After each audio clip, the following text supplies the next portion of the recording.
Hello बच्चों।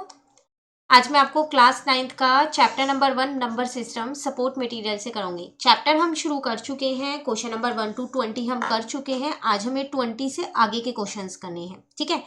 तो आपको पता है स्टार्टिंग में आपको ये कुछ इंपॉर्टेंट पॉइंट्स दे रखे हैं, हम सीधा अपने क्वेश्चंस पे आ जाते हैं। जैसे कि ये क्वेश्चंस आप देख रहे हो, हमने 20 तक के क्वेश्चंस कर लिए हैं।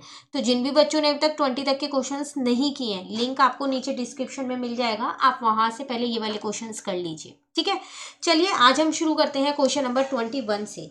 तो देखो क्वेश्चन नंबर 21 है आपके पास, √6 इंटू √8 इज इक्वल टू, आपको इसकी वैल्यू बतानी है। आप क्या करो, दोनों को एक ही रूट में लिख दो, 6 इंटू 8, ठीक है। अब अगर आप 6 के प्राइम फैक्टराइजेशन देखो तो वो 3 इंटू 2 होता है, और 8 के देखो तो 2 इंटू 2 इंटू 2 होता है, ठीक है। 2 2 जा 4, 2 जा 8। इन दोनों का एक पेयर बन गया, इन दोनों का एक पेयर बन गया। तो एक 2 इन दोनों के पेयर से बाहर आया, एक 2 इन दोनों के पेयर से बाहर आया, अंदर √3 रह गया। फाइनली आंसर आपका 4√3 आ चुका है।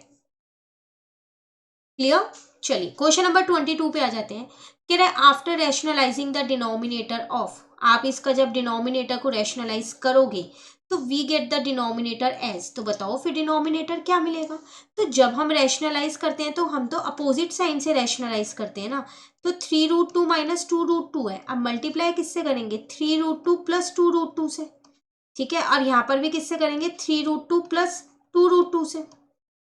हमें सिर्फ सॉरी डिनोमिनेटर की वैल्यू बतानी है। तो आप न्यूमरेटर को सॉल्व मत करो, क्योंकि एमसीक्यू क्वेश्चंस आएंगे, जिसकी वैल्यू बतानी है उसे ही सॉल्व करो। जब हम इसे सॉल्व करेंगे तो आइडेंटिटी लग रही है ए प्लस बी और ए माइनस बी की, जो कि होती है ए स्क्वायर माइनस का बी स्क्वायर, ठीक है ना। यहाँ अब देखो ये जो स्क्वायर है ना, ये 3 पे भी है और √2 पे भी है। तो 3 3 जा 9 हो जाएगा, √2 इंटू √2 2 हो जाएगा। देन अगेन ये 2 पे भी स्क्वायर है, 2 2 जा 4 हो जाएगा, √2 इंटू √2 2 हो जाएगा, ठीक है। 9 2 जा 18 हो जाएगा, और यहाँ पर क्या आ जाएगा आपके पास, 2 4 जा आपके पास यहाँ पर 8 आ जाएगा। क्लियर है यहाँ तक।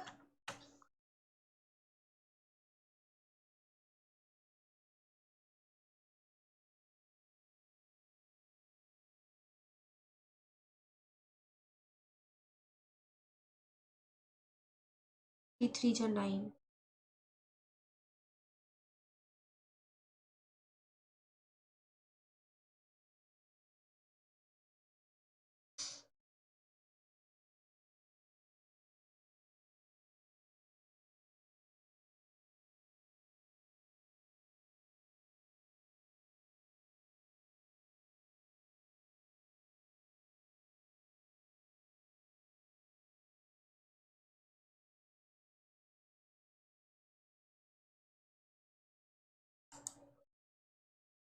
डिनोमिनेटर कैसे आ रहा है,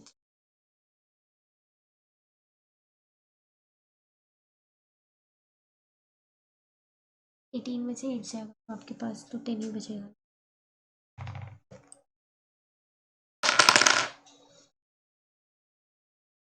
रैशनलाइज 3√2 अपॉन 3√2 माइनस 2√2।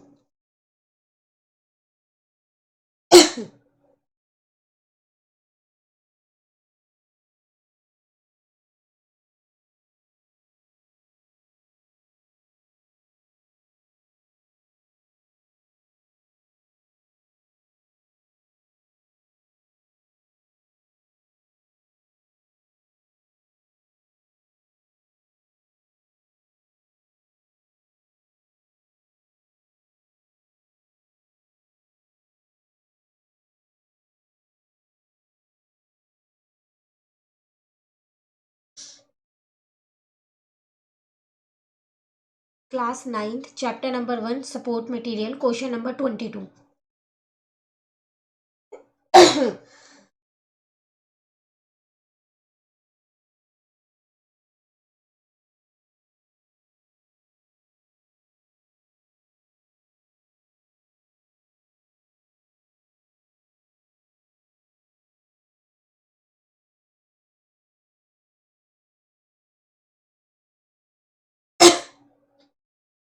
तो इसने 3√3 लिया है।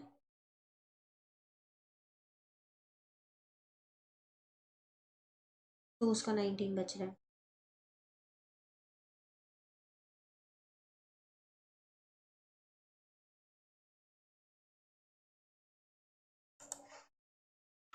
तो अब अगर हम इसको माइनस करेंगे तो हमारा आंसर आ जाएगा यहाँ पर 10। तो यही आपका आंसर है। अब बात आती है यहाँ ऑप्शन में तो 10 नहीं है, तो देखिए या तो इसके क्वेश्चन में यहाँ पर मिस्टेक है, यहाँ पर 3√3 आना चाहिए, या फिर किसी ऑप्शन में मिस्टेक है। ठीक है, तो आप बिल्कुल स्टेप बाय स्टेप सॉल्व कीजिएगा। एग्जाम में ऐसा कोई मिसप्रिंट नहीं आएगा कि ऑप्शन में या क्वेश्चन में कोई मिस्टेक हो। तो जो आपका आंसर फाइनली आए आप उसी पे ही टिक कीजिएगा।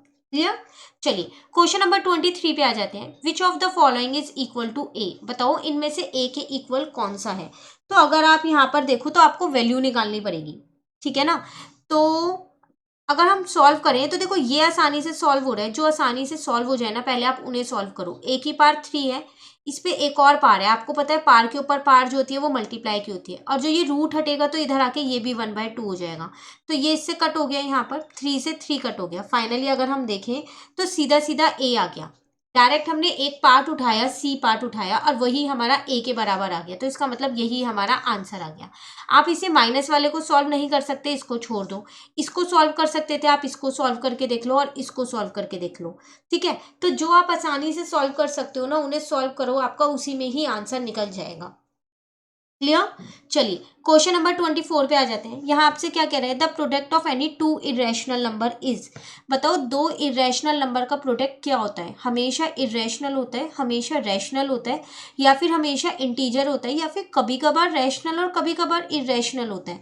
तो अगर मैं एक छोटे से एग्जाम्पल से आपको ये क्वेश्चन समझाऊं, तो मैंने एक √2 लिया और एक √3 लिया। अगर मैं इनको इंटू करूंगी तो मेरा आंसर √6 आएगा। तो दो इरेशनल नंबर को मल्टीप्लाई किया तो आंसर भी इरेशनल आया। तो इसका मतलब क्या? इसका आंसर ए है? नहीं। अब देखो अगर मैंने यहाँ पर एक √3 लिया और एक √27 लिया, इन दोनों को मल्टीप्लाई किया तो √81 आया। तो जब मैंने दो इरेशनल नंबर को मल्टीप्लाई किया ना, इसका आंसर मेरा रैशनल आ रहा है, क्योंकि 81 को मैं 9 लिख सकती हूँ, क्योंकि वो 9 का स्क्वायर होता है। तो आप ध्यान से देखो, जब आप दो इरेशनल नंबर को मल्टीप्लाई कर रहे हो तो कभी आपका रैशनल आएगा, कभी इरेशनल आएगा। तो इसलिए इसका आंसर डी होगा, some time rational and some time irrational. Clear है? तो आप ऐसे एग्जाम्पल लेके करोगे तो गलती नहीं होगी। ठीक है, चलिए क्वेश्चन नंबर 25 पे आ जाते हैं। यहाँ आपसे क्या कह रहा है? A rational number between √2 and √3। √2 और √3 के बीच का रैशनल नंबर कौन सा होगा?